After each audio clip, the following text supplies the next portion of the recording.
जय श्री राम, जय मां पीताम्बरा। स्वागत है आप सभी का शंखनाद चैनल पर। शायद ही कोई ऐसा व्यक्ति हो इस दुनिया में जिसने केतु महादशा में संघर्ष ना किया हो और दुख ना झेले हो। और सबसे मजेदार बात यह है कि केतु महादशा ही एक ऐसा समय है, राहु और शनि महादशाओं के अलावा, जिसमें व्यक्ति हर तरफ से परेशान और निराश होकर एस्ट्रोलॉजिस्ट की तरफ मुड़ जाता है। ज्योतिषियों के सबसे ज्यादा क्लाइंट्स वो जातक होते हैं जिन्हें केतु देव ने रगड़ रखा होता है कि भाई जॉब चली गई, इनकम बंद हो गई, सेविंग्स भी खत्म हो गई हैं, कर्जा हो गया है, दोस्तों रिश्तेदारों से झगड़ा हो गया, शादी या तो हो नहीं पा रही या अगर हो चुकी है तो टूटने के कगार पर है, संतान प्राप्त नहीं हो रही, वगैरह वगैरह। इस कठिन महादशा का एक स्टैंडर्ड उपाय है जिसे हर कोई जानता है, पर कुछ ही लोग उसे सही तरह से करके उसके फल प्राप्त कर पाते हैं। देखिए, ज्योतिष में ना केतु को श्वान यानी कि कुत्ते के रूप में दर्शाया गया। खास तौर पर ऐसा कुत्ता जो चितकबरा हो, यानी कि काला, सफेद, भूरा, मिला जुला। दरअसल केतु का रंग भी ज्योतिष में चितकबरा ही बताया गया। यदि आप एक कठिन केतु महादशा से गुजर रहे हैं तो प्रतिदिन बिना नियम तोड़े किसी स्ट्रे डॉग यानी कि आवारा कुत्ते को खाना खिलाएं। अब आप कहेंगे कि इसमें क्या नया बताया, ये तो सब जानते हैं। तो भाई साहब, जो आप नहीं जानते ना, वो इस वीडियो के जरिए जान लीजिए। यदि आप चाहते हैं कि ये रेमेडी आपको 100% फायदा दे तो इस उपाय को करते हुए कुछ बातों का अवश्य ध्यान रखें। पहली बात, कुत्तों को कुछ ऐसा दें जो वो प्यार से खाएं। कई लोग ऐसे भी होते हैं कि बासी, सूखी और एकदम सख्त हो चुकी रोटी को जमीन पर फेंक कर चले जाते हैं और कुत्ता उन्हें देखता भी नहीं। इस बात को भी याद रखें कि यदि कुत्ता खाने को सूंघ कर छोड़ देता है, नहीं स्वीकारता, तो इसका मतलब केतु अभी आपके अनुकूल नहीं हुए हैं। आपको प्रयास तेज करने पड़ेंगे। मेरी केतु महादशा के इनिशियल स्टेजेस पर ऐसा मेरे साथ होता था कि जब भी मैं स्ट्रे डॉग्स को कुछ खाने के लिए देती, बिस्किट्स, ब्रेड, रोटी वगैरह, तो वो कितने भी भूखे क्यों ना होते, मेरा दिया हुआ खाना खाते ही नहीं, बस सूंघ कर छोड़ देते। बाद में जब मैंने मेरे गुरु से इस बारे में चर्चा की तो उन्होंने मुझे बताया कि अभी तुम्हारी बहुत कार्मिक क्लेंजिंग होना बाकी है, पापों की गठरी बड़ी भारी है जिसका प्रायश्चित अभी कुछ समय तक तुम्हें करना ही पड़ेगा। और ये बात केतु महाराज खुद ही कुत्ते के रूप में तुम्हें बता रहे हैं। तो कहने का मतलब ये कि अगर कुत्तों को आप सूखी रोटी या बिस्किट्स फेंक कर दे रहे हैं तो आप उन पर कोई एहसान नहीं कर रहे। ऑन दी कॉन्ट्रेरी, आपके दिए हुए भोजन को ग्रहण कर कर दरअसल वो आप पर एहसान कर रहे हैं। जितनी बार वो आपका दिया हुआ भोजन स्वीकारेंगे, उसे खाएंगे, उतनी जल्दी आपके पापों का क्षय होगा, वही पाप जिनके कारण आप ये दिन देख रहे हैं। इसीलिए स्ट्रे डॉग्स को खाना देते हुए ऐसा मन में विचार करें, ऐसा ध्यान करें कि स्वयं केतु देव को आप भोग दे रहे हैं। हो सके तो 2 रोटी या 2 ब्रेड में थोड़ा सा आधा कप दूध डालकर उसमें 1 चुटकी शुगर डालें और इसका मिश्रण बनाकर कुत्तों को दें। चीनी आपको बहुत ज्यादा नहीं देनी है क्योंकि चीनी कुत्तों को नुकसान करती है, लेकिन क्योंकि हम ये भोग बना रहे हैं इसलिए हल्का सा मीठा करने के लिए मैं 1 चुटकी चीनी उसमें डालती हूँ। और इस खाने को आपको कहीं नाली के पास पटक के नहीं आना है या किसी कचरे के पास फेंक कर नहीं आना है। इज्जत से पेपर की डिस्पोजेबल प्लेट्स में उसे कुत्तों के सामने रखें। कई लोगों को ये रेमेडी बताई जाती है, मैंने भी कई लोगों को ये उपाय करने के लिए कहा जिनकी केतु महादशा में ऑलरेडी हालत बहुत खराब चल रही थी, फिर भी लोग समझते नहीं। नाली के पास या गली में कहीं भी खाना पटक कर चले आएंगे कि हम तो बड़े 30 मार खा हैं। आवारा कुत्तों के लिए इससे ज्यादा हम कुछ कर नहीं सकते। तो यदि आप इस कठिन महादशा से निकलना चाहते हैं तो इस उपाय को आपको अच्छे से करना ही चाहिए। इसके अलावा तामसिक भोजन जैसे कि अंडा, मछली, चिकन, मटन वगैरह कुत्तों को बिल्कुल मत दें। इससे केतु आपको और भी अशुभ फल देने लगेंगे। हमेशा सादा शाकाहारी भोजन ही कुत्तों को खाने के लिए दें। जब कुत्ते आपको देखकर गुर्राना या भौंकना बंद कर दें और आपके दिए हुए भोजन को प्रेम पूर्वक स्वीकार करने लगेंगे, तब आप समझ जाइए कि आपके उपाय ने काम करना शुरू कर दिया है। आप बस बिना सवाल किए और मन में कोई भी दुविधा या शक रखे बस इसे प्रतिदिन करते ही जाइए।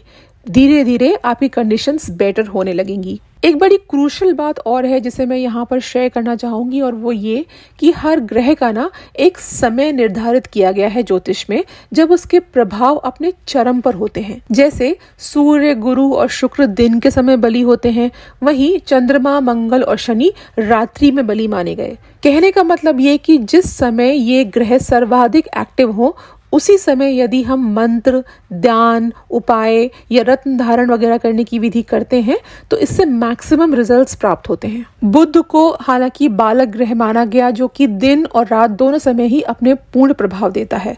अब हम बात करते हैं राहु और केतु की। देखिए, राहु और केतु के लिए भी दो अलग अलग समय बताए गए जब ना ये सिर्फ सबसे ज्यादा एक्टिव होते हैं, बल्कि यदि इनकी शांति के लिए जो भी उपाय, मंत्र या दान वगैरह आप करते हैं इस पर्टिकुलर टाइम पर, वो तुरंत फलीभूत होते हैं। तो राहु देव का समय है गोधूली वेला, यानी कि जब दिन जा रहा होता है और शाम का अंधेरा धीरे धीरे पसरने लगता है। वहीं केतु का समय है सूर्योदय के ठीक पहले, right before the crack of dawn. ये कुछ आधे घंटे से 45 मिनट का वो जादुई समय होता है जब रात के अंधेरे को पीछे धकेलकर आकाश सिंदूरी रोशनी से भर जाता है। पंछी ची ची करके सूर्यदेव का स्वागत करने लगते हैं। This is the moment of Ketu. अब ऐसा क्यों है कि जब बाकी सारे ग्रह पूर्णतः दिन या फिर रात में प्रभावी होते हैं, राहु और केतु की शक्ति ऐसे मिले जुले समय पर ही अपनी चरम पर होती है?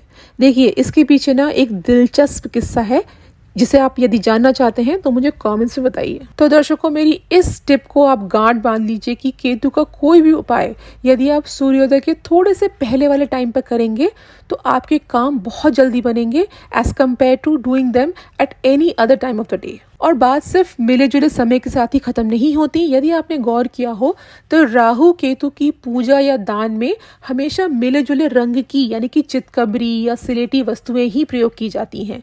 इसके पीछे भी एक रहस्य है जिसे हम किसी और वीडियो में चर्चा करेंगे। केतु को हमारे ननिहाल पक्ष और पुत्र का कारक भी बताया गया। तो यदि आपके नानी मामा के घर में बदहाली है, अशांति या गरीबी है, या आपके पुत्र संतान नहीं हो पा रही, तो इसका मतलब केतु आपको बुरे फल दे रहे हैं। तो ऐसे में कुत्तों को रोज खाना पानी देना एक सुगम और कारगर उपाय है जिसे आपको करना ही चाहिए। बहुत से लोग मुझसे पूछते हैं कि हम ऐसी जगह पर रहते हैं जहां पर स्ट्रे डॉग्स है ही नहीं, जैसे कि यदि आप विदेश में हो तब क्या करें। तो ऐसी स्थिति में आप किसी डॉग शेल्टर या जीव आश्रम जहाँ पे बीमार, घायल और आवारा पशुओं की सेवा की जाती है, उनके लिए भोजन की व्यवस्था करवाएं। पैसे देने से अच्छा है कि आप उनका भोजन या जो भी वो खाते हैं उसका दान दें। लेकिन फिर भी यदि आप किसी ऐसे देश में हैं जहाँ पे आपको इस तरह का जीव आश्रम या डॉग शेल्टर ना मिले, तो फिर भारत के ही किसी जीव आश्रम में सहायता करना ही एक इकलौता उपाय है। कई दर्शक ना मुझसे ऐसा भी पूछते हैं कि क्या घर में कुत्ता पालकर उसकी देखरेख की जा सकती है। तो इसका उत्तर यही है कि यदि आपको कन्वीनियंट है तो आप डॉग को अपने घर में एज अ पेट रख सकते हैं, लेकिन फिर भी हर किसी को घर में कुत्ता नहीं पालना चाहिए। जैसे कि केतु यदि आपके छठे भाव में नीच के हैं या अष्टम में पीड़ित हैं, तो ऐसे जातकों को डॉग बाइट्स या डॉग अटैक का खतरा बना रहता है, और स्पेशली उन कुत्तों से जो उनके द्वारा पाले गए हैं। छठे भाव से तो विशेषकर पशुओं से होने वाले खतरे या हमले के बारे में हम विस्तार से विचार कर सकते हैं। इसीलिए कुत्ता पालने से पहले आप अपनी कुंडली का विश्लेषण किसी अनुभवी ज्योतिष से करवा सकते हैं। दूसरा, एक कंट्रोवर्शियल ओपिनियन भी है कि जिस घर में श्वान और मनुष्य एक साथ निवास करते हैं, वहां का भोग, प्रसाद या पूजा देवता स्वीकार नहीं करते। मतलब घर आपका बहुत बड़ा है जहां कुत्ते के खाने, सोने, रहने का स्थान आपकी रसोई, पूजा स्थल या बेडरूम से दूर है, तब तक तो ठीक है। पर आजकल मेट्रो सिटीज में 1 BHK 2 BHK में रहने वाले लोग अपने पेट डॉग्स के साथ एक ही कमरे में रहते हैं। उनके साथ सोफा और पलंग पर लेटते बैठते हैं।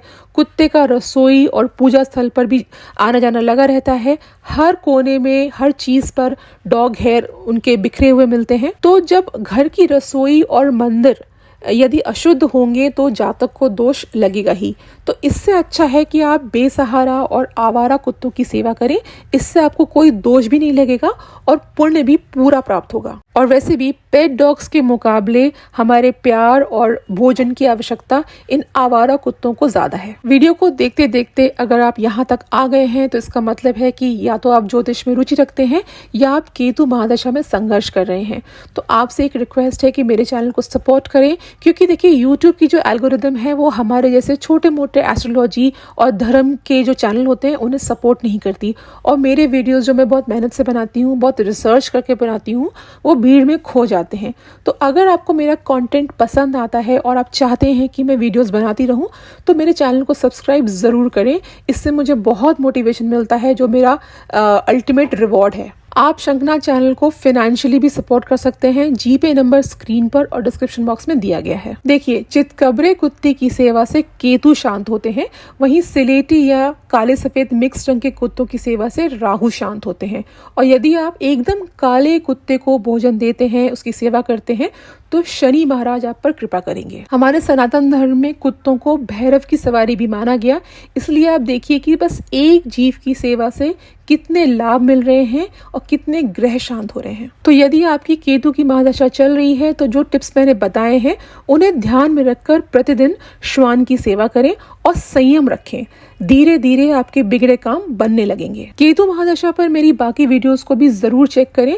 इससे आपको बहुत हेल्प मिलेगी इस कठिन महादशा को प्रॉपर्ली डील करने में। सभी के लिंक्स जो हैं वो डिस्क्रिप्शन बॉक्स में दिए गए हैं। अगर आप चाहते हैं कि मैं किसी पर्टिकुलर विषय पर वीडियो बनाऊं, तो मुझे कमेंट्स में जरूर बताइए, मैं पूरी कोशिश करूंगी।